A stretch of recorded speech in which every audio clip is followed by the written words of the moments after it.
Hello, my name is Jazz Russell. I'm Director of the Energy Diamond Consultancy here in the UK, and I'm also Director of the AI Coaching Alliance. You can find my contact details there on the bottom right, and this is a presentation for the Digital Leaders Week, where I'm going to be talking about how to prevent incoherent and incongruent AI optics with the 7 C-suite lenses. It's all about getting the optics right for organisational AI adoption. So this is based very much on a lot of the frameworks that are introduced in the Coaching 5.0 book, which looks at a humanity-centric way of coaching executives for the 5th Industrial Revolution.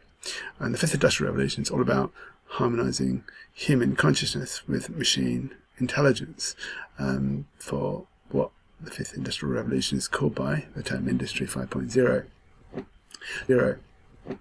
So fundamentally, Coaching 5.0 is about preparing business and executive coaches for the emerging 5th Industrial Revolution, where interaction of human consciousness and machine intelligence are brought into harmony.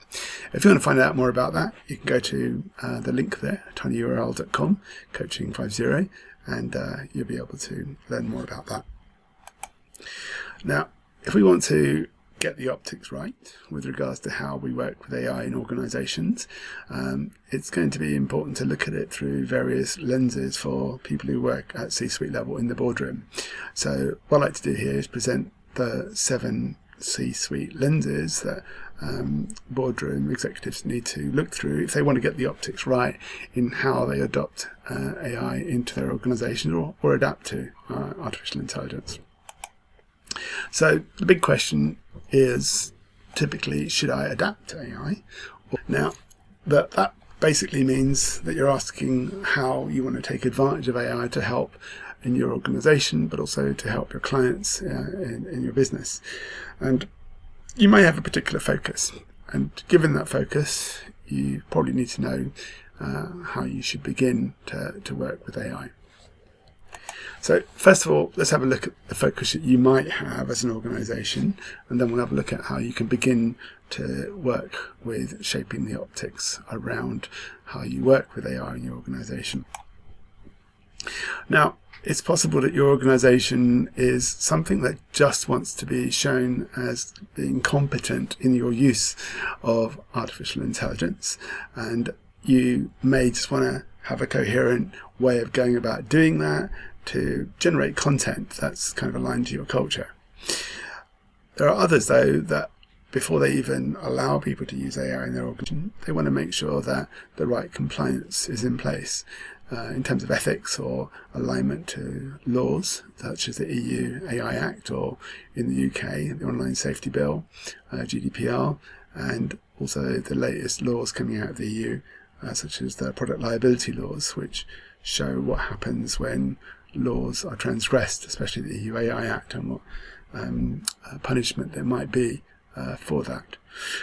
With compliance, you also want to typically look at making sure that whatever you're doing with AI, it demonstrates congruence with the context within which your organisation operates, typically its mission, its values, and its strategies.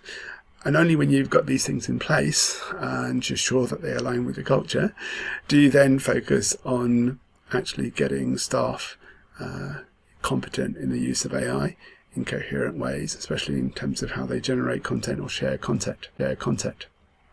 You can see that the starting factors of compliance and congruence, or coherence and competence, they feed into either a focus on content or a focus on getting the context right. Ultimately, everything is going to answer to the culture of the organisation. Now, having said all that, organisations may have a different focus at any given time.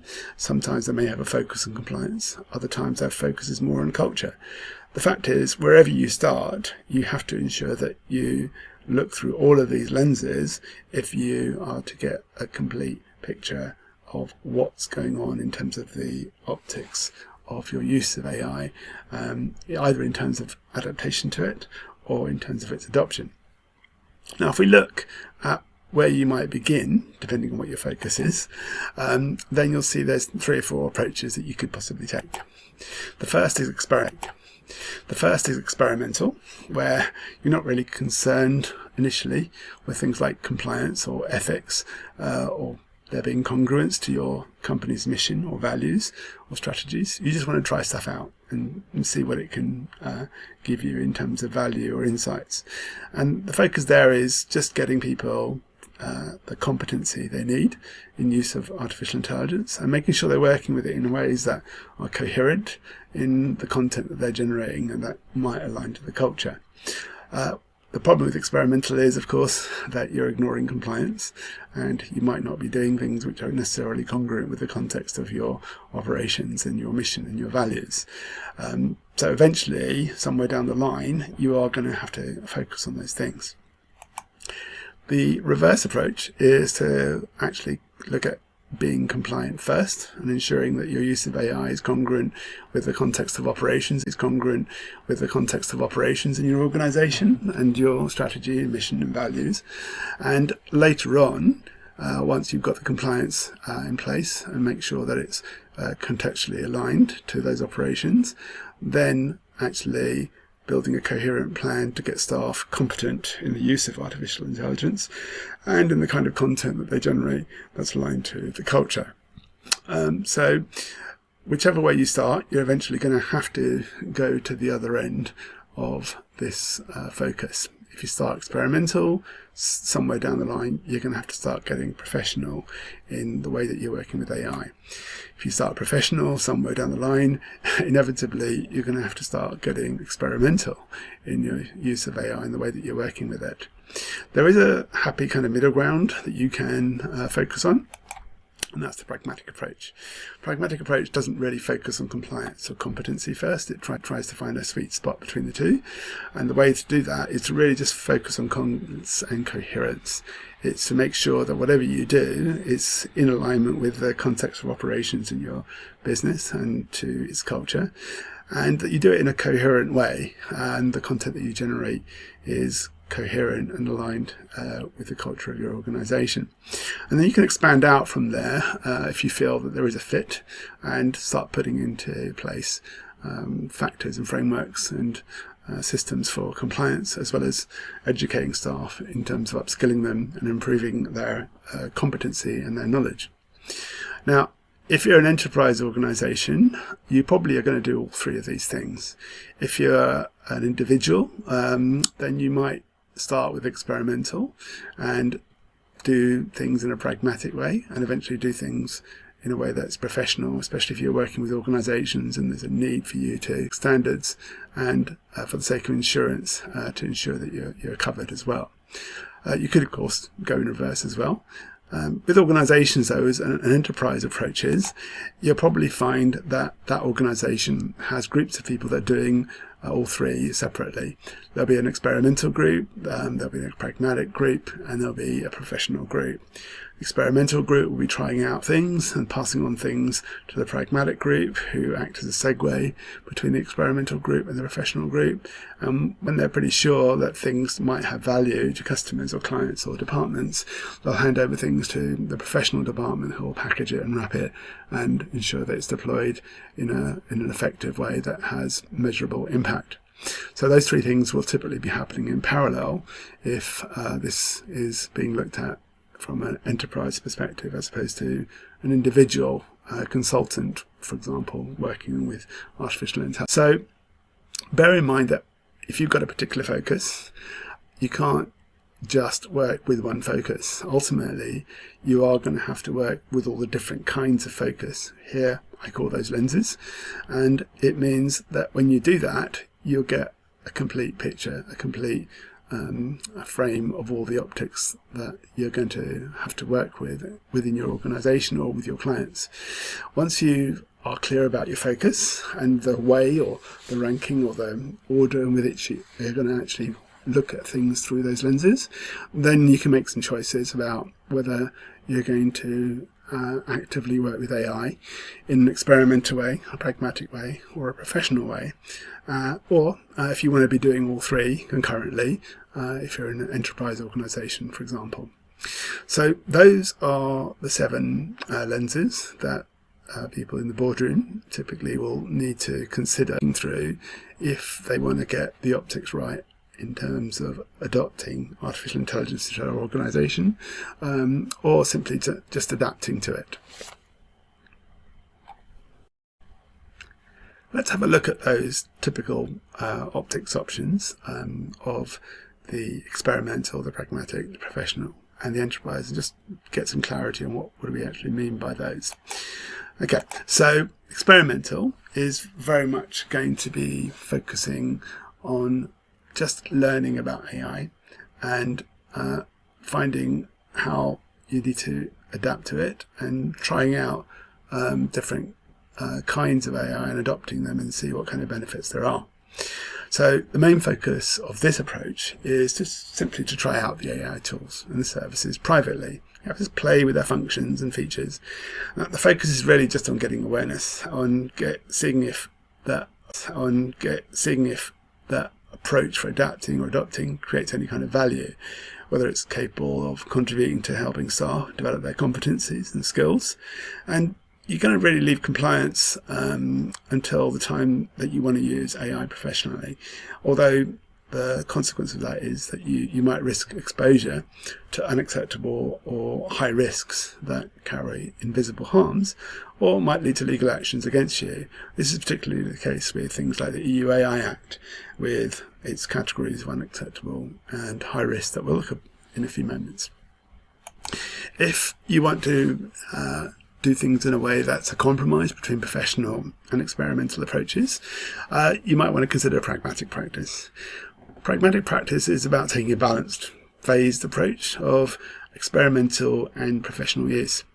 So you might start by using AI just for information purposes only, then move on to using AI to create guidance for your staff or for your organisation, and later use it in sessions where you actually might be working together in a collaborative way with other people.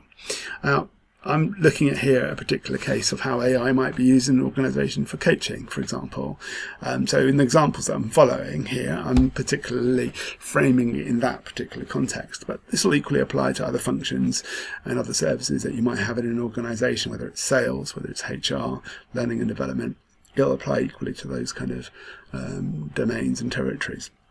Now, once you've started using AI for guidance and you're later using it to help conduct dialogue and influence how people talk with each other, you might allow for the use of AI in conversations in the same room. In the case of coaching people, you might use AI, for example, to provide some additional information, awareness when you're talking with somebody. But this situation is one where you're always ensuring that the AI is overseen, that there's always a human in the loop, but also more importantly, there's a human on the loop as well with regards to the way that AI is contributing to the conversations between people.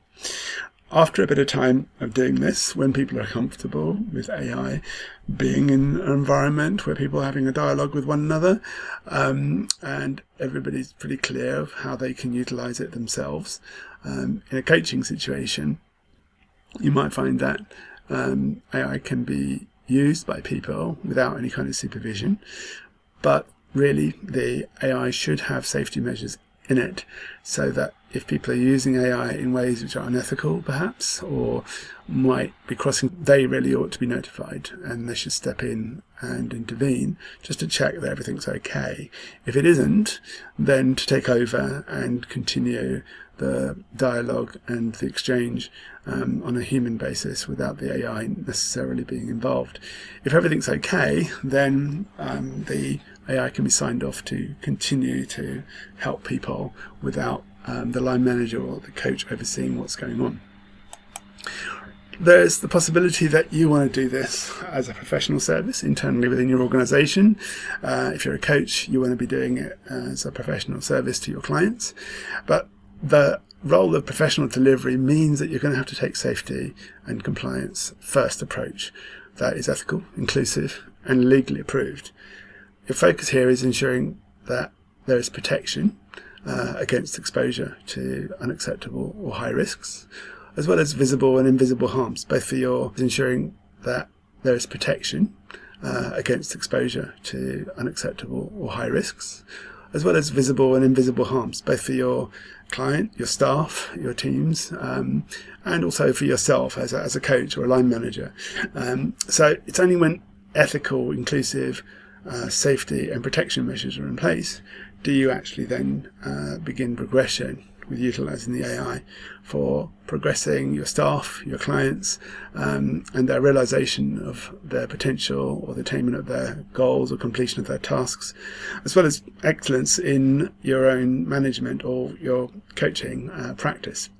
So the mantra there is protection with progression. It's also the mantra of the AI Coaching Alliance, where it's very much something you'll find at the spirit of the standard Artificial Intelligence Coaching Alliance standard, and the centre focus of that, of course, is safety first.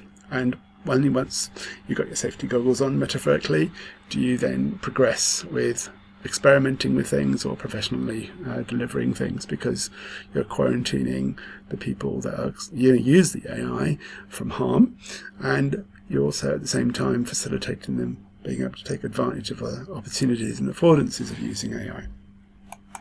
Now, an enterprise organisation, as I said, you might very well be using approaches to working with AI that are all three of these running in parallel.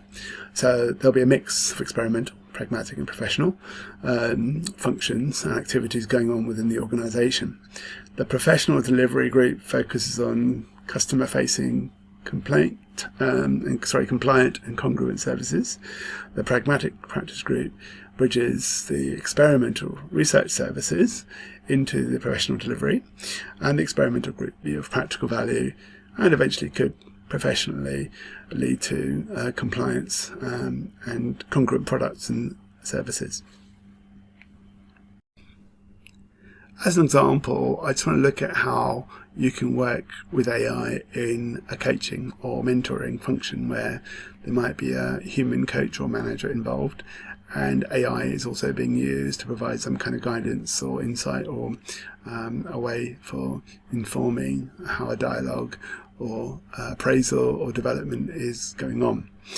What I've suggested here is a 4-stage, slow and also safe framework, and we'll have a look at each of the stages that was mentioned earlier in a pragmatic approach and see what it actually involves, specifically applied to something like a function of coaching and mentoring or learning and development within an organisation. Okay, so you might remember that the first stage was using AI just for information purposes only. And in the coaching function or learning and development functions, this will be where someone who's a coach or an L&D specialist will use a process that's informed by metrics that the AI works with and generates, and the observations and forecasts it provides. Now, all the suggestions the AI comes up with and the coaching processes will be enacted and managed by the coach, so the AI is not involved in directly delivering anything to staff or to clients or people who are coachees, for example. So summary here is that the AI informs the coach or the line manager, and then the coach or line manager actually creates guidance suggestions or strategies as a basis for what dialogue they're going to have with their reports, their staff, or in case of coaches, their clients, the dialogue they're going to have with them. AI informed way, they might be willing to actually provide direct instructions and guidance for managers or staff to follow. And this is the AI guided approach. This is where, in the example of coaching, a coach would use a process that would utilise suggestions from an AI informed by metrics, observations and forecasts. This is where it's slightly distinct from the AI informed approach, because here the AI informs and offers guidance suggestions to the coach, and the coach actually filters the suggestions as a basis for the client dialogue. Now, it's slightly different because the coach in the AI informed approach is the one that creates the guidance suggestions. But in the AI guided approach, it's the AI that actually creates the guidance suggestions. Now, when people are really comfortable with AI being used for information purposes and for guidance as well, it might be that the AI are really comfortable with AI being used for information purposes and for guidance as well. It might be that the AI can actually deliver a guidance directly to staff or directly to clients, providing it's supervised by a manager or a coach, and there's some kind of oversight. So in the case of coaching, a coaching process will typically be delivered by an AI coach agent or platform, informed by metrics, observations and forecasts, but it will be moderated, overseen and supervised by a human coach. In summary, here the AI informs and offers guidance suggestions directly to a client, to a member of staff, and the coach or the line manager will moderate the suggestions and adapt them if needed.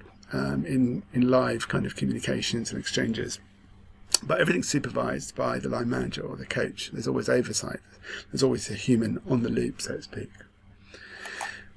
They may come in where staff and managers are pretty adapted and accommodated to and acclimatized to using AI in their exchanges and their environments. And it's possible to use AI to deliver guidance and help to people directly in an unsupervised way because everybody's appropriately been onboarded. This is where an AI coaching process would be delivered by an AI coach agent or platform informed by metrics, observations and forecasts, but it will not be moderated, overseen or supervised by a human coach.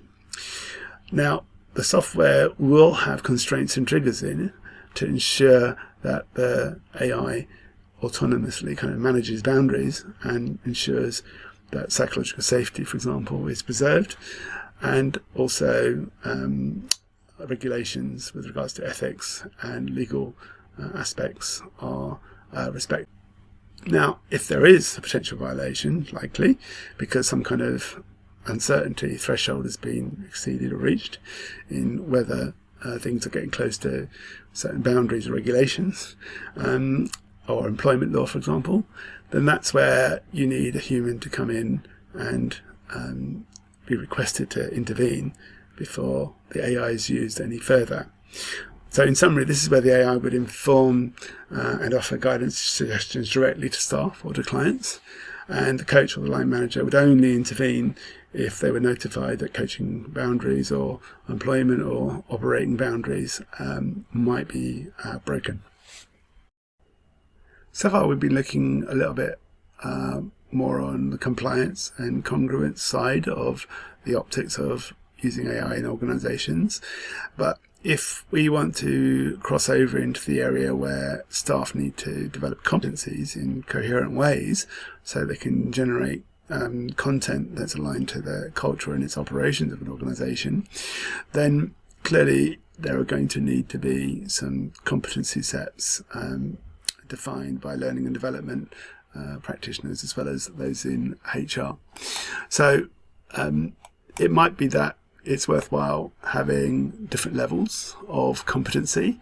First of all, having a foundation level where staff have literacy, at least in the concepts and in the practices of using AI in their role or in their department or in their function. Now, some people might want to actually start using artificial intelligence outside of just the functions where it's being used for information purposes only, and they want it to directly influence what they are generating in their role. With coaches, people who are practitioners will want to know how to use it together with their staff as opposed to independently of some things that they're doing with their staff. The next level up will inevitably involve staff being supervised and making sure that managers supervise how staff are using AI. In the case of coaching, we're talking about coaching supervisors who would be looking at working with coaches and guiding them and helping them to show what best practices there might be in them using AI with their clients, or in the case of managers, how managers are using it in their relationships with their staff. And last but not least, there needs to be some competencies in using AI in ways that meet with regulations, whether it's ethics, whether it's acts of law like GDPR or the EU AI Act, for example. And this will also tie in ways that meet with regulations, whether it's ethics, whether it's acts of law like GDPR or the EU AI Act, for example. And this will also tie in very much to areas of research and development as well, because there'll need to be things that focus on things like innovation and new practices, for example. So these are 4 sets of competencies with ever-increasing scope and ever-increasing fidelity that will probably need to be provided through HR and learning and development functions within organisations, or in the case of the function I'm looking at, which is coaching and mentoring, it might need to be something that's provided by coaching schools or coaching governing bodies, for example. But within an organisation, it will probably be all under the remit of HR and learning and development functions. Okay, so if you're going to go about creating competency which supports the culture of an organisation, you're going to need to have staff being able to work with individuals, be able to work with groups, and also be able to work at organisational levels. You can have a line manager or a coach work with a particular member of staff or a client, and there are competencies, basic competencies that they'll need to acquire. Then there will be competencies required for interactive work in sessions or team meetings at the individual level and group and organisational levels. And you can see that red box, it includes the box earlier of the foundational level skills of concepts and practices. So the red box includes those concepts and practices, but it also takes them further and allows them to actually be applied in practice.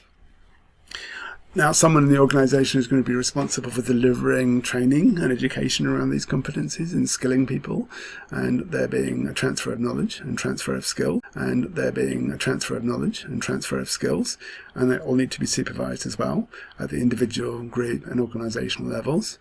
So L&D functions certainly might be taking care of the training and education of these particular competencies, but there might be people, for example, in supervision of staff or supervision of coaches, for example, that also need to be skilled in providing that kind of supervision to ensure the coaches know how to work with AI or how staff are currently using AI.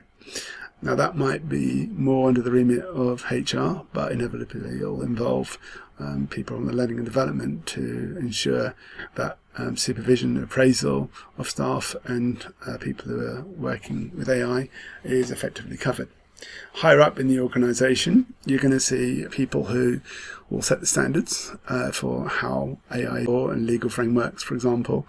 And again, this needs to be looked at individual, group and organisational levels. So you can see this would form essentially what is a curriculum for delivering AI competencies in an organisation, but in a way that has coherence. It demonstrates congruence with the organisation, and it's something that also demonstrates compliance. It works with various contexts, it works with different kinds of content that needs to be generated, and ultimately aligns and is in resonance, if you like, with the culture of an organisation. If we just have a look about compliance, I think it's important, especially in the light of the European Union AI Act, GDPR regulations and other data regulations in Europe and also in the UK, that if we look at the function of coaching, there is going to be risks in using AI. And it's really important that those risks are managed and mitigated against, and dangers are prevented from manifesting, especially those that might link to psychological safety, for example, and a number of other factors. So if an organisation has got an AI ecosystem, and in this example, as I'm saying, I'm referring to a platform that might be using AI to deliver coaching to employees, then that AI coaching ecosystem at all levels of oversight will have frameworks and functions and procedures in place for very specific categories of concern. Now, let's have a look at some of those concerns. Those AI systems have to be able to manage consent and mediate consent, how staff consent to working with AI, how the data is going to be consented for, how privacy is going to be managed to working with AI, how the data is going to be consented for, how privacy is going to be managed, and for a coach or a client or for a line manager and for a member of staff, what's going to happen with the data that's generated during those dialogues or in the activities or tasks that they're actually doing. The integrity of the data, how true it is and how valid it is, how authentic it is pretty important to preserve. If at any time it gets corrupted or it's something that misrepresents what actually goes on, then that needs to be caught. So personal integrity is a really critical factor to ensuring any kind of AI ecosystem that you might have in your organisation. There needs to be some freedom for people to be able to access their own data. So staff, managers, executives, they've got to have some kind of level of autonomy. In a way, hopefully that doesn't, but at the same time, respects what's going on in terms of the individual's agency and freedom and ethics as well as their rights. So there needs to be some facilitation in terms of management and control over their own data. There needs to be some kind of autonomy. Now, these have all got to be implemented through enforcement of constraints, boundaries, ethics and regulation according to national as well as international bodies. In the case of the EU, we're talking about the EU AI Act. In the case of the UK, we're talking about things like GDPR and the Online Safety Bill. And in the case of the function we're looking at here, which is coaching, it might be something that has to align to international governing and certification bodies like the International Coaching Federation, for example, or the European Mentoring and Coaching Council, or the Association for Coaching. So there needs to be at least alignment to those bodies, but from a legal perspective, there's got to be alignment to acts of law such as GDPR or the EU AI Act or the Online Safety Bill, for example. Now, for the function of coaching, those AI systems, they've got to have within them something that will activate a process which will trigger consequences if there are violations of constraints, boundaries, ethics and regulations. Alerts have got to be generated also that indicate there are trends happening towards impending violations, for example. It's also important to ensure as much as possible that the AI systems are operating in a decentralized way, because it's necessary really to ensure that the contextual or local laws and rights frame the activities. It might be different in one country compared to another. It might be different in one department and an organisation relative to another. So these different environments, they need to be able to operate in a way which is respectful of the activities and tasks that they're actually doing, the security that might be required in those situations, or the freedoms that might actually be required. Now, that will mean that ideally they should take what's known as a trustless approach, where it's not dependent on human beings necessarily. It can function automatically, and the level of integrity is really high because it's not something that can be interfered with by human beings. Now, there's also consequences for using AI, where AI does require a very large energy demand, and given that some conversational AI, for example, can use as much energy as one phone charge for a prompt, it's going to lead to a big carbon footprint. It's going to lead to a big carbon footprint in terms of its repercussions. Now, in the future, there could be technologies like quantum computing, which might minimize all of that, but that's a long way away. We're looking at something like 10, 20 years for that. Even though quantum computing has been around since 2009, there aren't necessarily consumer versions of that currently available, or ones that businesses can necessarily use. When looking at the optics, especially around lenses related to compliance and congruence, there needs to be alignment to an organisation's mission and its values and its strategic targets and objectives. However, at a higher level, there needs to be alignment to things like acts of law. And one of the most important laws recently is the EU AI Act, which the UK is currently going through the process of alignment to, whether its own online safety bill and GDPR implementations. Now, the AI Act specifies various levels of risk associated with AI, and it's really important that organisations are conscious of these risks and have things in place to mitigate against them, but also in the process take advantages of what AI has to offer.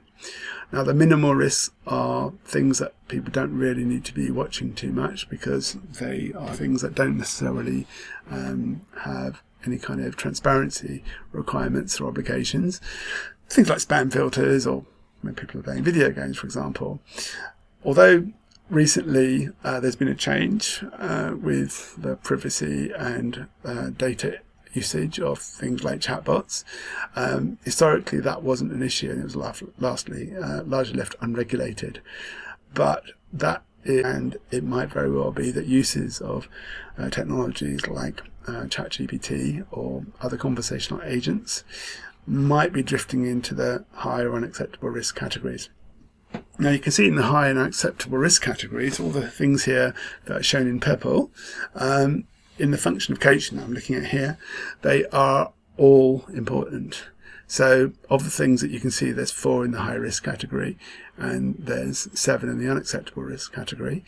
And you can see out of those 11 categories that only